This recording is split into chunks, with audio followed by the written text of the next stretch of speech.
आम्ही ना खूप प्री सेशन्स केले ह्या सिनेमाच्या रीडिंगचे, कॉस्ट्यूमसाठीचे, त्याच्यानंतर फाईट सिक्वेन्सचे आणि ज्या दिवशी आम्ही सिनेमाच्या स्क्रिप्टचं रीडिंग केलं ना, त्या दिवशी प्रीतम सर पहिल्यांदा आम्हाला सेटवर घेऊन गेले, की आपला सेट बघायला जाऊया.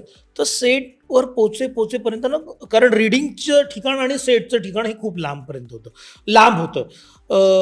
तर आम्ही सेटवर जेव्हा पोहोचलो, रात्रीचीच वेळ होती आणि त्या अंधारात अंधुकशा लाईट्समध्ये आम्ही सेट बघितला ना, तो मुळात सेटच भयंकर भीतीदायक होता. ओके. अ, आणि एक मनात कुतूहल पण होतं, की ह्या सेटवर आपण काम करणार आहोत. आत्तापर्यंत आम्ही ज्या सिनेमांमधनं कामं केली, छोटे-छोटे सेट, छोट्या-छोट्या लोकेशन्स असं असायचं.